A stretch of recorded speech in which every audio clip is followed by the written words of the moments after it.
Morning. कशा आहात सगळेजण? सगळ्यांना श्री स्वामी समर्थ, शुभ सकाळ. यावेळी टाईम सांगितलं तर सकाळचे 6:30 वाजलेले आहेत. सगळी मॉर्निंगची कामं आवरलेली आहेत आणि इकडे बाहेर आलेले आहे. सगळं माझं पण आवरलं, आंघोळ वगैरे. आणि इकडे ताई बाहेर थांबलेले, तर बाहेर त्यांची कामं चालू आहेत. तर बाहेर आलो ना, कोणीतरी ताई बाहेर दिसल्या, मग मी बोलत तिथं थांबते आणि त्या नादामध्ये खूप लेट होतो मला. तर असो, थोडा वेळा मी बोलत थांबलो, वातावरणाचा एन्जॉय घेतला. सकाळ सकाळचं वातावरण इतकं छान होतं, इतकं मूड फ्रेश राहतं ना, असं वाटतं की इथंच बसावं, किचनमध्ये जाऊ नये. पण असं कधीच होणार नाही की किचनला आपल्याला सुट्टी भेटेल, कारण कसंही काही असो किचनपासून कधी सुट्टी भेटणार नाहीये. तर फायनली मी किचनमध्ये आलेले आहे आणि हे आंबे ना खूप जास्त पिकलेली होती, तर सगळी टाकून दिलेली आहे मी, कारण आता वातावरण पण असं झालेलं आहे ना, आणि आता आंब्याचा सीझन पण संपलेला आहे. तर आंबे ना जास्त पिकलेले खाऊशी वाटत नाहीयेत. आणि आणून 3-4 दिवस झालेले होते, असं साठलीमध्ये ठेवल्या तिथं आणखीन थोडेसे ते जास्तच पिकलेले होते, तर ते मी आता टाकूनच दिलेले आहेत, कारण खायची इच्छा होत नव्हती. तर असं आता इकडे हे जे मीठ आणि साखर काल आणलेलं होतं, ते मला काल काही काढणं झालं नाही, तर आता काढत आहे.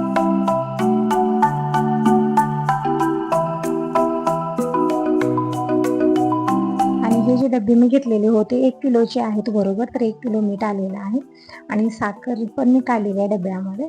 पण साखरेचा डब्बा आहे अर्धा किलोचा, त्यामुळे अर्धा किलो साखर कवरमध्ये जाईल. जे ही आता कवर झालेले होते सगळे मी एका कवरमध्ये बांधून पॅक केलेले आहे, सगळं पेटवून देते. तसं तर कांदे पण निवडायचे आहेत, कांद्यामध्ये खूप सारा पाचोळा झालेला आहे, तर सगळाच कचरा वचरा एकत्रच मी पेटवून देते. तर आज भाजीमध्ये बनणार आहे वांग्याची भाजी. त्यासाठी इकडे मी खोबरं घेतलेलं आहे. खोबरं मी छोटे छोटे तुकडे करून घेते, म्हणजे एक मसाला तयार करते. खूप छान टेस्टी भाजी बनते. खोबरं वगैरे जे मसाला आपण तयार करतो ना, शेवग्याची भाजी बनवा किंवा वांग्याची भाजी बनवा, हा मसाला टाकायचा, खूप छान भाजी बनून तयार होते. तिकडे खोबऱ्याचे छोटे छोटे तुकडे करून घेतलेले आहेत.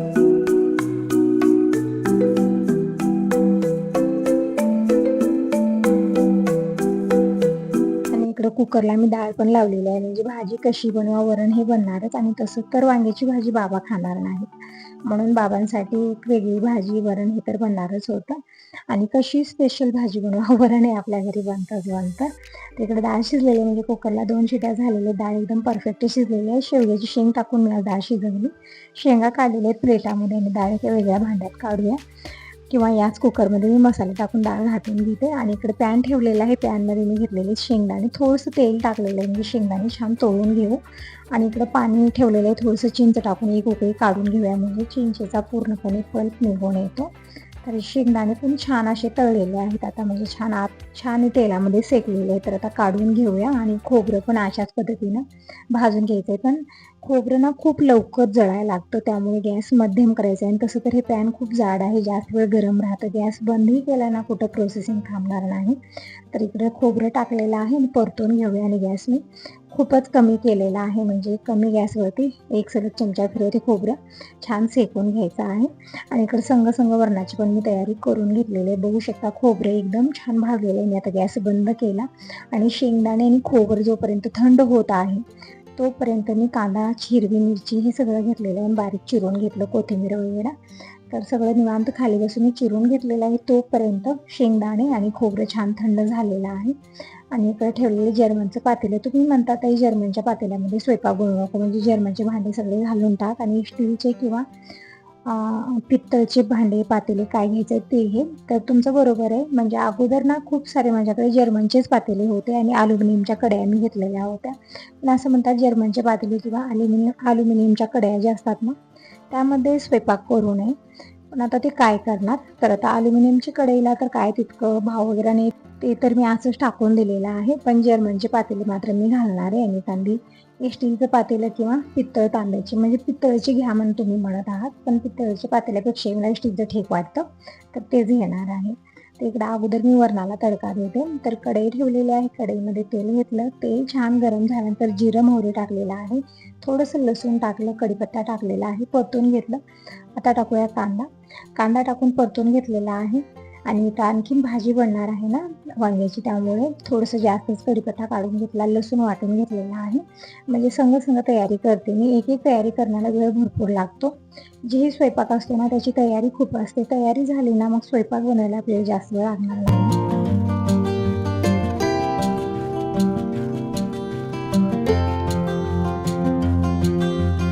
तर बघू शकता फोडणी पण बनवून तयार झालेली आहे. नंतर यामध्ये मी थोडीशी हळदी पावडर टाकलेली आहे, म्हणजे फोडणीमध्ये हळदी पावडर आणि थोडीशी साखर टाकली ना भाजीला टेस्ट छान येतो, कलर पण खूप छान येतो.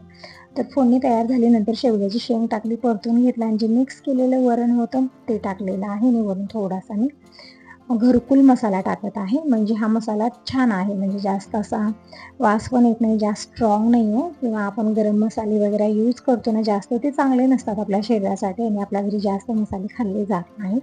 फक्त घरकुल मसाला किंवा सुहाना मसाला मी वापरत असते, पण सुहाना मसाला यावेळेस संपलेला आहे आणि दिनेशच्या पप्पांना मसाले आवडत नाहीत, त्यामुळे आणत नाहीत. म्हणतात मसाले वगैरे टाकायचे नाही, जे साधं सिंपल आहे ते भलं कसंही लागो, पण आपल्या शरीरासाठी चांगलं असतं. तोंडाची चव न बघता आपल्या शरीराला ते किती हेल्दी आहे ते बघावं, असं त्यांचं म्हणणं असतं आणि बरोबर पण आहे ते.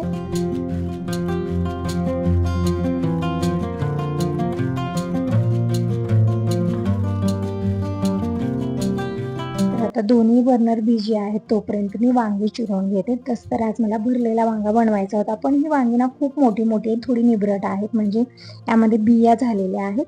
म्हणून म्हणलं आज असंच वांग्याची भाजी बनवूया चिरून. तर इथं बघू शकता मी एकदम छोट्या छोट्या फोडी केलेल्या नाही आहेत, उंच उंच वांगा चिरून घेत आहे. आणि काट्याची वांगी आहेत ना, गावरान वांगी, त्याला एक वेगळाच टेस्ट असतो, भाजी खूप छान टेस्टी बनून तयार होते. आणि वांगं ना खूप लवकर काळं पडायला लागतं, म्हणून चिरल्यानंतर अगोदर मी पाण्यात टाकून ठेवलं. यामध्ये आवडीप्रमाणे बटाटाही टाकू शकता, पण बटाटे मी टाकलेले नाही आहेत, फक्त वांग्याची भाजी तर टोमॅटो वगैरे टाकून मी बनवणार आहे. तर इकडे बाकीची तर तयारी मी पूर्ण करून घेतली आणि फक्त 3-4 वांगे राहिलेले ते मी डब्यात भरून ठेवलेले आहेत. आणि शेंगदाणे आणि खोबरे हे पण छान थंड झालेलं आहे. तर आता हे मिक्सरच्या छोट्या भांड्यात मी घेतलं, म्हणजे यामध्ये चटण्या वगैरे छान वाटल्या जातात, पण हे ना थोडंसं जास्त झालं असं वाटत आहे मला. वाटलं जात नव्हतं, एक वेगळाच आवाज येत होता त्याचा आणि ते वाटलं पण जात नव्हतं, म्हणून मी परत मोठं मिक्सरचं भांडं घेतलं आणि त्यामध्ये वाटलेलं एकदम परफेक्ट वाटून तयार झालेलं आहे. आणि तोपर्यंत वरणाला पण उकळी आलेली आहे, कुकरला फक्त एक शिटी झालेली आहे, आणखी एक शिटी व्हायचा वेट करूया.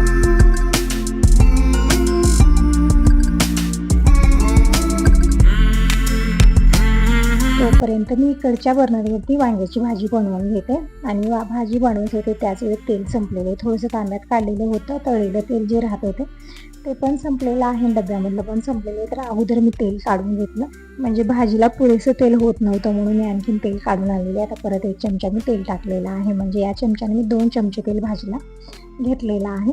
आता यामध्ये टाकूया अगोदर तर मोहरी छान तडतडल्यानंतर तेल छान गरम झालं असं समजायचं. नंतर जिरं टाकलं ना, मग एकदम लवकर ते तडतडायला लागतं. नंतर मी कढीपत्ता टाकला, ताजा कढीपत्ता असल्यामुळे फ्लेवर छान येतो आणि उडाय पण खूप लागतं तेलात गेल्यानंतर. नंतर यामध्ये मी लसूण टाकलेला आहे, परतून घेतलेला आहे. आता संग जे मसाला आपण वाटलेला होता ना शेंगदाणे आणि खोबऱ्याचं, ते मसाला टाकून मी परतून घेतलेला आहे. आणि मसाला खूप लवकर जळायला लागतो, म्हणून गॅस मी कमी केलेला आहे. आणि पॅन जे आहे ना ते खूप जाड आहे, त्यामुळे कुठलेही मसाले असो किंवा काही भाज्या असो करपण्याचं किंवा कच्चं राहण्याचं कसलं टेन्शन राहत नाही, खूप छान भाज्या बनून तयार होतात. तिकडे मसाला मी भाजून घेतला छान. आणि नंतर यामध्ये वांग्याच्या फोडी टाकलेल्या आहेत, पाण्यातून काढून परतून घेतलेला आहे थोड्या वेळ मी फोडणीमध्ये. नंतर यामध्ये सुके मसाले टाकले, जसं की हळदी पावडर, धना पावडर, लाल मिरची पावडर, थोडासा घरकुल मसाला आणि चवीपुरतं मीठ. आणि वांग्याच्या भाजीला मीठ खूप लवकर होतं म्हणजे बरोबर टाकलं ना भाजी बरोबर मीठ जास्त होणार, म्हणजे खरट होणार, त्यामुळे मीठ थोडंसं कमीच टाकायचं वांग्याच्या भाजीला कधीही. तर मसाले टाकून मी थोडा वेळ परतून घेतल्यानंतर थोडंसं पाणी टाकून मी मसाला हा सगळा छान परतून घेतलेला आहे. कारण का आपण एकत्र खूप जास्त पाणी टाकलं तर भाजीला चव तितकी येणार नाही, मसाले प्रॉपर भाजले जाणार नाहीत, म्हणून थोडंसं पाणी अगोदर टाकून मसाला छान भाजून घेतला.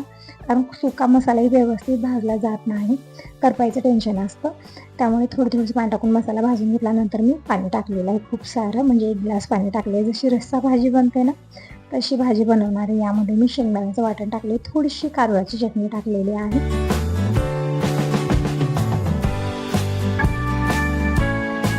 आणि मस्त अशी वांग्याची भाजी बनून तयार झालेली आहे. दूध पण गरम झालं तर वरती उचलून ठेवलेले खिडकीमध्ये, छान थंड झाल्यानंतर फ्रीजमध्ये ठेवते. आणि संग मी ज्वारीच्या भाकरी पण बनवून घेतल्या. या वांग्याच्या भाजीसोबत पुरी बनवा, चपाती बनवा, सगळ्यासोबत ही भाजी खूप छान लागते. पण आपल्या घरी ज्वारीची भाकर ही सगळ्यांची आवडती फेवरेट आहे, म्हणून मी ज्वारीची भाकर बनवली. जे दूध राहिलेलं होतं थोडंसं कालचं साय काढून घेतलेलं दूध मी गरम करायला ठेवलेलं आहे. तर इकडे सगळं स्वयंपाक म्हणजे पूर्ण स्वयंपाक झालेला आहे. तोपर्यंत अण्णा आले. आज अण्णा थोडंसं लवकर आलेत सकाळी, कारण त्यांचं इथं काहीतरी काम आहे. 2 दिवस झाले जरा करत आहेत अण्णा, पण ते काम होत नाहीये. आज म्हणत आहेत आज झालं तर ठीकच आहे, नाहीतरी परत मला उद्या यावं लागणार आहे. एकतर त्यांची तब्येत ठीक नाही. 2 दिवस झालं म्हणजे कुठेही कार्यक्रमात, आता लग्नाचे कार्यक्रम आहेत, कुठलेही कार्यक्रम आहेत, कार्यक्रमात जेवण केलं ते सहन होत नाही अण्णाला. त्यामुळे पोट खराब होत आहे आणि 2 दिवस जेवण करत नाही, 2-2 दिवस जेवण करत नाही, तर असं होत आहे. काल पण जबरदस्ती ज्यांना जेवायला वाढलेलं होतं काल पण आलेले होते. काल गरम भाकर करून दिलेली होती दुपारीच, आणि आज तर म्हणतात मी तर स्वयंपाक पूर्ण केला पण जेवण करायची इच्छा नाही आहे त्यांची, खूप त्रास होत आहे असं म्हणत आहेत. तो म्हणत दही साखर खावा, चांगलं राहतं, पोटासाठी चांगलं राहतं ते. तर अण्णांना इकडे दही साखर दिलेली आहे, ते खात आहेत. आणि आमचं बोलणे सुरू आहे. म्हणजे आता सकाळची अशी घाई गडबड असते ना की निवांत बसून बोलायला जमणार नाही. आता टाईम सांगितलं सकाळचे 9 वाजलेले आहेत. आणखीन बाबा पण आंघोळीला आलेले नाहीत, त्यांचं जेवण खाणं पण झालेलं नाही आहे. तर अगोदर म्हटलं बाबा येईपर्यंत देवपूजा करूया. तर इकडं मी देवांना स्नान घातलं, देवपाट्यावर विराजमान केलं, हळदी कुंकू चंदन वाहिलं, फुलं वाहिलेली आहेत आणि रांगोळी काढून घेतलेली आहे. तर झालेली देवपूजा. आता दीप प्रज्वलित करू, धूप लावूया.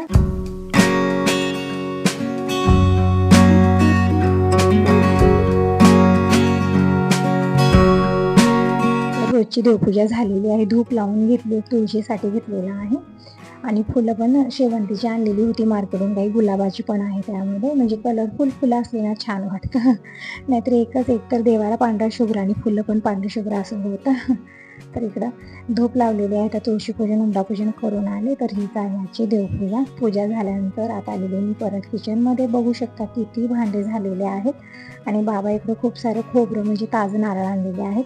तर आता हे पण उन्हाला ठेवायचं आहे मला, पण अगोदर मी जेवायला वाढते. त्यांचं पण आता आवरले, थोडंसं लेट झालेलं आहे आज घरी यायला, खूप लेट केलं.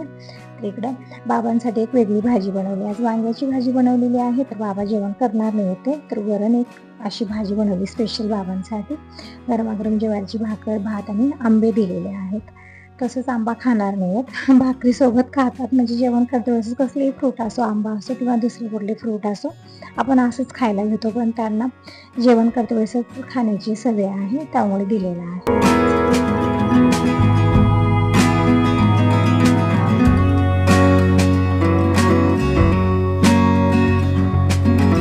म्हणजे ज्यांची त्यांची वेगवेगळी आवड असते. इकडे सगळेच भांडे मी किचनवरती ठेवलेले आहेत. पाणी शिंपलेले भांडे खूप लवकर हरकायला लागतात गरमीमुळे. पाणी शिंपलं आणि सगळी भांडे एक एक करून घासून घेतलेले, स्वच्छ धुवून घेतले. आता किचनही स्वच्छ करून घेऊया. तर अगोदर तर किचनवरती पाणी टाकून मी थोडा वेळ ठेवलेले होते, म्हणजे जेही खरकटे डाग वगैरे पडलेले असतात ना, तेलाचे वगैरे डाग सगळे निघून जातात लिक्विडच्या पाण्यानं. थोडंसं म्हणजे लिक्विडनं छान घासून घेतलं आणि पाणी टाकून स्वच्छ करून घेतलेलं, छान घासून पाणी टाकून स्वच्छ धुवून घेतलं, पुसून घेतलेलं आहे. आता सगळी किचनची कामं आवरली. आता जाऊया वरती. तर हे जे नारळ आहे ना, ताजं नारळ, आता एकतर वातावरण असं झालेलं आहे, म्हणजे आता पावसाळ्याचंच वातावरण आहे, या दिवसामध्ये ताजं नारळ जास्त दिवस राहत नाही. तर वरती घेऊन आली. तसं तर गरमी खूप जास्त आहे, म्हणजे घरामध्ये असल्यानं तितकं समजत नाही आपल्याला की किती गरम वातावरण आहे, किती थंड आहे, पण वरती आल्यानं कळत आहे किती भयानक ऊन आहे. तर इथे एक साडीचा कपडा अंतरला आणि चारी बाजूला विटा ठेवलेले आहेत, म्हणजे हवा पण तशीच भयानक आहे. आणि खोबरं पूर्ण यावरती मी पातळ असं पसरवले, नरवट्या वगैरे काढलेल्या आहे, नरवटी सहितच ठेवलेला आहे मी. आणि तर वरती एक पातळ असा कपडा मी टाकलेला आहे, म्हणजे कावडे पक्षी पंछी खूप येतात इथं, काही ठेवत नाहीत. वानर तर बघितल्यानं काहीच ठेवणार नाही, सगळं उचलून तिकडंच नेतात. म्हणून मी पूर्ण कव्हर केलेला आहे. आणि वरती चारी साईडला विटा ठेवलीत, म्हणजे किती हवा आली तर ते उडू नये. आणि आता खाली जाऊया. काही यामध्ये पुड्या पण आहेत, म्हणजे ज्यामध्ये हळदी कुंकू साखर वगैरे आहे, ते पण काढून ठेवायचं आहे. तर असं उन्हातून आलेली ना, तर तहान लागलेली आहे, तर म्हणलं पाणी पिण्याऐवजी ताक प्यायला घेऊया. तर इकडे ताक प्यायला घेतलेला आहे मी. तर हाच होता आजचा व्हिडिओ. कसा वाटला नक्की सांगा. पहिल्यांदा बघत असाल तर चॅनलला सबस्क्राईब करा, लाईक करा आणि कमेंट करून नक्की सांगा. Bye bye.